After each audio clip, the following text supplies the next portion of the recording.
சரண் Krishna YouTube சேனலுக்கு உங்களை அன்புடன் வரவேற்கின்றேன்.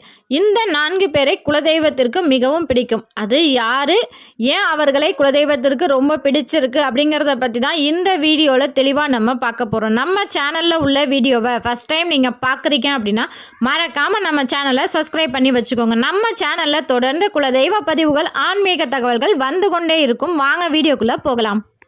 குலதெய்வம் அப்படின்னாலே நம்ம குடும்ப தெய்வம். எந்த ஒரு செயல் ஆரம்பிக்கிறதுக்கு முன்னாடி முதல்ல குலதெய்வத்தை வேண்டி தான் ஆரம்பிப்போம். நமக்கு ஏதாவது ஒரு பிரச்சனைனா முதல்ல ஓடி வர தெய்வம் நம்ம குலதெய்வம் தான். அப்பேற்பட்ட தெய்வத்திற்கே அந்த குலமக்களில் இந்த 4 பேரை கட்டாயம் ரொம்ப பிடிக்கும்.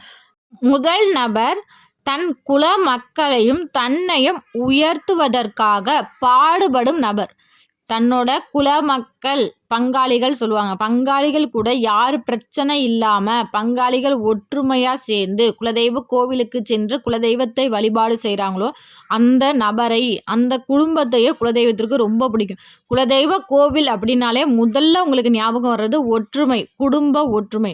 எப்போதுமே குலதெய்வ கோவிலுக்கு தனியாக போகிறத விட குடும்பமாக சேர்ந்து குலதெய்வத்தை, அங்காளி பங்காளிகள் எல்லாம் சேர்ந்து போய் குலதெய்வத்தை வணங்கும் போது குலதெய்வம் ரொம்ப மகிழ்ச்சி அடையும்.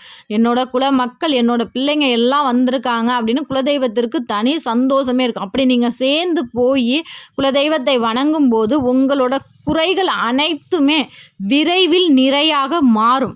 கண்டிப்பாக இதை நீங்கள் முயற்சி பண்ணி பாருங்கள். குலதெய்வ கோயிலுக்கு எப்பெல்லாம் நீங்கள் போகிறீங்களோ உங்கள் அங்காளி பங்காளிகளோடு சேர்ந்து போய் குலதெய்வத்தை வணங்கி ஒரே பொங்கலாக வச்சு குலதெய்வத்திற்கு படையல் போட்டு குலதெய்வத்திற்கு என்னெல்லாம் செய்ய முடியுமோ செஞ்சு அந்த மனதார குலதெய்வத்தை வேண்டி நின்று வணங்கி பாருங்கள். அதற்கான பலன்கள் உங்களுக்கு அற்புதமாக தெரியும். எங்கங்க பங்காளிங்களோட போனாலே ஏதாவது ஒரு பிரச்சனை வந்துடுது, ஏதாவது ஒரு சண்டை வந்துடுது. நாங்கள் என்ன தான் செய்கிறது? ஒரு வருஷம் பங்காளிகளோட போனோம், அடுத்த வருஷம்லாம் போகவே முடிய மாட்டுது, ஏதோ ஒரு பிரச்சனை வருது அப்படின்னு சொல்கிறவங்க, அப்போ உங்கள் பங்காளிகளும் போக முடியாமல் நீங்களும் போக முடியாமல் இருந்தாலோ இல்லை நீங்கள் எல்லாரும் சேர்ந்து போக முடியாமல் தனித்தனியாக போக முடிஞ்சாலோ அப்போ கடவுளுக்கு தெரியும், உங்கள் குலதெய்வத்திற்கு தெரியும், இவங்க எல்லாரும் யூஸ் பண்ணுறாங்க. ஒருத்தவர் மட்டும்தான் செலவு பண்ணி எல்லாத்தையும் கூப்பிட்டு போகிறாருன்னா அவர் ஏமாளியாக இருக்கக்கூடாது. குலதெய்வத்திற்கு அனைத்துமே ஒரே குழந்தைங்க தான்.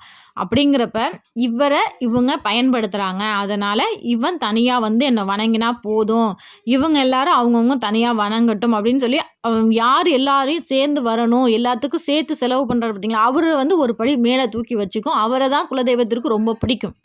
இரண்டாவதாக குலதெய்வத்தை வணங்கும் பெண் பிள்ளைகள், அதாவது அப்பா வீட்டு குலதெய்வம், பிறந்த வீட்டு குலதெய்வம், புகுந்த வீட்டு குலதெய்வம் 2 இருக்கும்.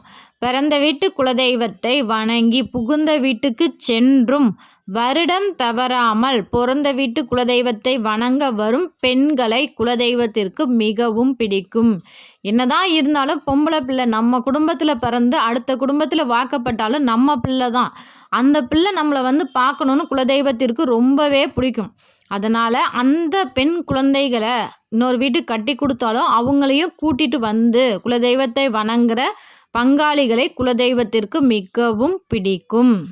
பெண்கள் வந்து 2 குலதெய்வத்தையும் நாங்கள் வணங்குறது, எங்கள் வீட்டுக்கார குலதெய்வத்தை தானே நாங்கள் முறையாக வணங்க முடியும், எங்கள் அம்மா வீட்டு குலதெய்வத்தை அந்த அளவுக்கு எங்களால் முறையாக வணங்க முடியாது, நீங்கள் 365 நாளும் வணங்க வேண்டும் என்று நான் சொல்லவே இல்லை.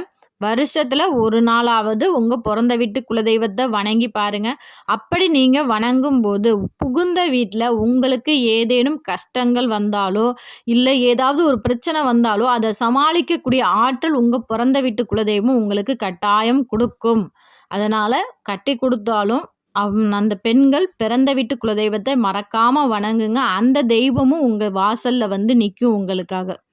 மூன்றாவதாக குலதெய்வ கோவிலில் ஏதேனும் ஒரு பிரச்சனை வந்தாலோ இல்லை குலதெய்வ கோவிலில் ஏதாவது ஒரு பழுதுகள் நடந்தாலோ இல்லை ஏதாவது ஒரு பொருள் உடஞ்சிருந்தாலோ அதை தான் வீட்டு பொருளாக நினச்சி அங்கே உள்ள வேலைகளையும் தான் வீட்டு வேலையாக நினச்சி அங்கே செய்ய வரும் குழந்தைகளை, அந்த குல மக்களை கட்டாயம் குலதெய்வத்திற்கு பிடிக்கும்.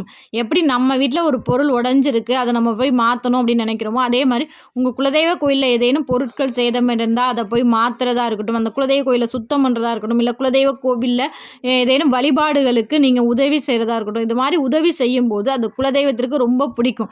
இன்னும் பொருள் உதவி தான் செய்யணும், பண உதவி தான் செய்யணும் அப்படிங்கிறதுலாம் இல்ல. அங்கே உள்ள சின்ன சின்ன வேலைகளை நம்ம மனம் உகந்து மன சந்தோஷத்தோடு செய்யும்போது கட்டாயம் அவர்களை குலதெய்வத்திற்கு மிகவும் பிடிக்கும். 4வதாக, குலதெய்வ கோவிலுக்கு வருஷத்தில் ஒரு தடவை போனாலும் மற்ற நாட்களில் வீட்லேயும் சரி தொழில் செய்கிற இடத்துலையும் சரி குலதெய்வத்தை மனதார நினைக்கிறவங்களும் குலதெய்வத்திற்கு முன்னுரிமை கொடுக்குறவங்களும் ஒவ்வொரு பிரச்சனை வரும்போதும் எனக்கு நீந்தாமா தோணுன்னு குலதெய்வமே சரணம் அப்படின்னு குலதெய்வத்திடம் சரணம் அடைவர்களையும் குலதெய்வத்திற்கு ரொம்பவே பிடிக்கும். அவர்கள் வாழ்க்கையில் நீங்கள் நல்லா பார்த்தீங்கன்னா நீங்களே தெரிஞ்சுக்கலாம். இந்த மாதிரி அவங்களுக்கு பிரச்சனை மேலே பிரச்சனை எவ்வளோ தான் வந்தாலும் அது சீக்கிரமாகவே அவங்க வாழ்க்கையிலேருந்து விலகிடும். அவங்க வாழ்க்கையில் ஐயோ இவனுக்கா இவ்வளோ பெரிய பிரச்சனை அப்படிங்கிற சொல்கிற அளவுக்கு கட்டாயம் அவங்க வாழ்க்கையில் ஒரு பிரச்சனை கூட இருக்காது. சின்ன சின்ன பிரச்சனைகள் அப்படிங்கிறது வரதான் செய்யும். பணம் சம்மந்தப்பட்டதோ இல்லை உடல்நிலை சம்மந்தப்பட்டதோ சின்ன சின்னதாக வருமே தவிர சூரியன் முன் இருக்கும் பனி போல குலதெய்வத்தை யார் மனதார நினச்சி அன்றாடம் குலதெய்வத்தை நினச்சி மனசுக்குள்ளேயே வேண்டுனாலும் சரி, இதற்கு பூஜை தேவையில்லை, விளக்கு செய்யணும், பூஜைகள் பெரிய பெரிய யாகங்கள் செய்யணும் அப்படிங்கிற அவசியமே இல்லை.